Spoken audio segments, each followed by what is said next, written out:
Lição 5. Uma igreja cheia de amor. Texto áureo. E era o coração e a alma da multidão dos que criam. E ninguém dizia que coisa alguma do que possuía era sua própria, mas todas as coisas lhes eram comuns. Atos 4, verso 32. Verdade prática. O amor é o elo que mantém a unidade da igreja local. Sem o amor, não existe relacionamento cristão saudável. Leitura diária, segunda, João 13, verso 34. O amor como mandamento divino. Terça, Romanos 5, verso 5. O amor de Deus derramado nos corações. Quarta, 1 Tessalonicenses 4, verso 9. O amor como um dever cristão da fraternidade. Quinta, Mateus 22, verso 39. Amando o próximo como a nós mesmos. Sexta, 1 João 3, verso 18. Amando de coração. Sábado, 1 Pedro 4, verso 8. O amor cobre a multidão de pecados. Leitura bíblica em classe, Atos 4, versos 32 ao 37. E era o coração e a alma da multidão dos que criam, e ninguém dizia que coisa alguma do que possuía era sua própria, mas todas as coisas lhes eram comuns. E os apóstolos davam, com grande poder, testemunho da ressurreição do Senhor Jesus, e em todos eles havia abundante graça. Não havia, pois, entre eles necessitado algum, porque todos os que possuíam herdades ou casas, vendendo-as, traziam o preço do que fora vendido e o depositavam aos pés dos apóstolos. E repartia-se a cada um segundo a necessidade que cada um tinha.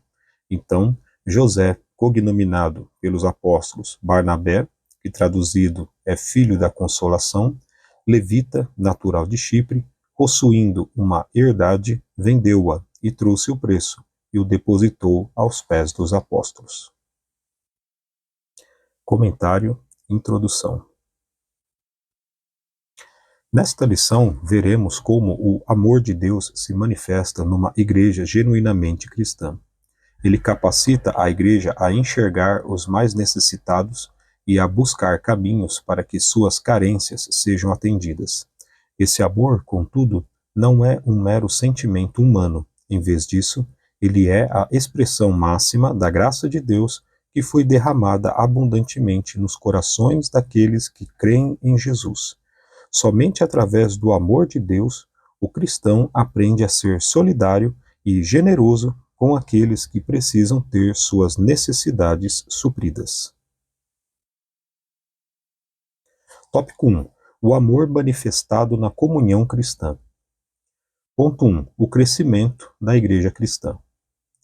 Nesse ponto de sua narrativa, Lucas se refere à igreja como a multidão dos que criam, verso 32. Essa expressão pode ser entendida com o sentido de um grande número, ou assembleia. A igreja, que havia começado com 120 discípulos, agora é uma grande multidão. Uma igreja pequena possui a mesma natureza e essência de uma igreja grande.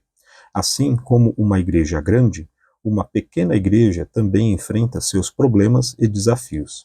Contudo, os desafios e problemas de um grande povo são maiores em proporção em relação a uma pequena. Eles se tornam mais complexos e, portanto, mais desafiadores. Ponto 2. Os desafios do crescimento. Assim, vemos a igreja de Jerusalém crescer em escala geométrica. Ela se multiplicava, Atos 6, 7, e com isso os desafios também eram maiores. Como essa igreja, que até pouco tempo não passava de um pequeno número, se comportaria com o novo formato adquirido? Ela manteria a unidade em meio à complexidade? Somente o amor poderia manter o elo fraterno entre os crentes. De fato, Paulo dirá que o amor de Deus foi derramado nos corações dos crentes pelo Espírito Santo. Romanos 5:5. Aos Colossenses, o apóstolo dos gentios disse que o amor é o vínculo da perfeição. Colossenses 3:14. Somente através do amor cristão, a igreja pode manter-se unida. Quando uma igreja se fragmenta e se divide, isso significa que o egoísmo tomou o lugar do amor em algum ponto. Ponto 3. A vida interior. A expressão era um o coração e a alma, Atos 4:32, mostra a igreja em sua essência, revelando sua união interna. O Espírito Santo capacitou poderosamente os cristãos para cumprir a missão fora da igreja, Atos 1:8, para a tarefa do evangelismo, Atos 4:31, 33, 8, versos 6 e 7, mantendo os crentes unidos internamente.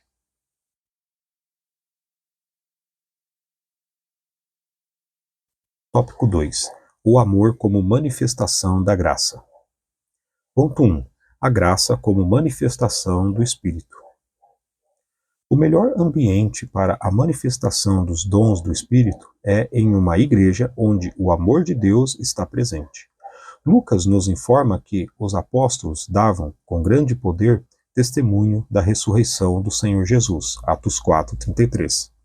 O contexto nos mostra que o Espírito opera em um ambiente que lhe é propício, isto é, onde a igreja está banhada no amor cristão.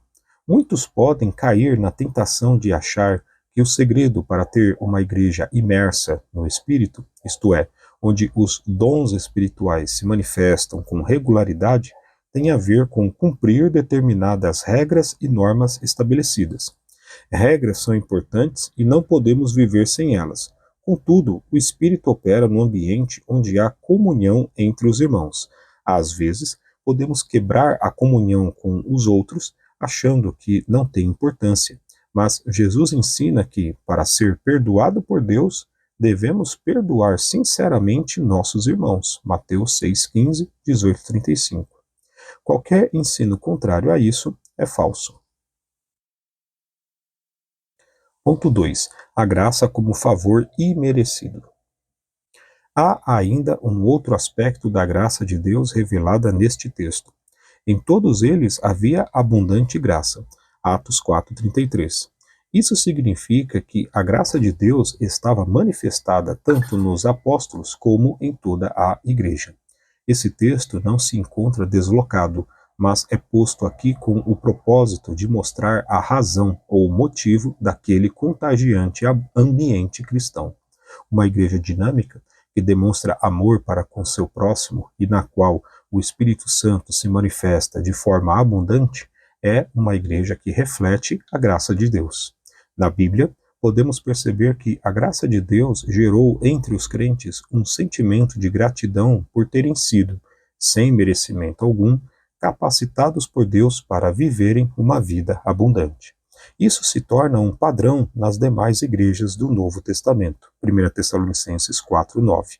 Vemos, por exemplo, esse sentimento de gratidão como uma resposta à graça de Deus na pessoa do apóstolo Paulo, 1 Coríntios 15:10. Somente a graça gera tamanho sentimento de gratidão. Tópico 3. A manifestação do amor na solidariedade cristã. Ponto 1. A busca pela equidade. O dicionário Aurélio de Língua Portuguesa conceitua equidade como a disposição de reconhecer igualmente o direito de cada um.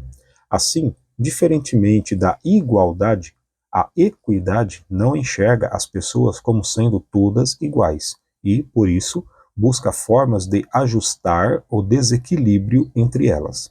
Em Jerusalém não havia um nivelamento social, nem todos possuíam as mesmas condições. Havia pessoas mais abastadas e havia pobres também. Estes, geralmente, em maior número. Logo, a igreja demonstrou ser sensível a essa realidade, procurando tratar dessa situação, Atos 4:34, sendo solidária com a situação dos menos favorecidos. Ponto 2. Propriedade e compartilhamento. Estudiosos observam que a Igreja de Jerusalém vivia uma comunidade de compartilhamento, não de domínio. Os crentes mantinham a propriedade de seus bens, mas os disponibilizavam conforme a necessidade de cada um. Desse modo, eles compartilhavam tudo o que tinham. Isso pode ser observado com Maria, mãe de João Marcos. Ela também pertencia à Igreja de Jerusalém e, em vez de vender sua casa, a pôs a serviço da igreja, transformando-a em uma casa de oração onde a igreja se reunia. Atos 12:12. A prática da generosidade pode mudar de acordo com o tempo, lugar e circunstâncias. Contudo, o princípio que a governa permanece o mesmo.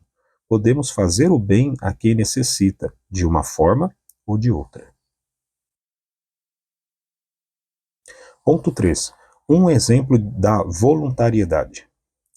Lucas destaca que os que possuíam herdades ou casas, vendendo-as, traziam o preço do que fora vendido e os depositavam aos pés dos apóstolos. Atos 4:34. Nada aqui foi feito de forma obrigatória.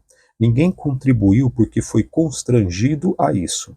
O texto bíblico deixa claro que havia voluntariedade nos crentes em ajudar uns aos outros. Havia uma consciência de pertencimento e por isso ninguém desejava ver o outro excluído. Isso era a manifestação do grande amor de Deus derramado nos corações daqueles crentes. Conclusão. Chegamos à conclusão de mais uma lição bíblica. Vimos como o amor de Deus, derramado nos corações da primeira igreja, mobilizou os crentes a socorrer os mais necessitados. Isso aconteceu de forma voluntária, quando cada um, de acordo com suas posses, se prontificava a dar do que lhe pertencia. Não há igreja cristã verdadeira sem essa identificação com o outro. Ninguém pode fechar os olhos diante da necessidade alheia e se auto-intitular de cristão. O verdadeiro amor se realiza no atendimento da necessidade do próximo. Amém.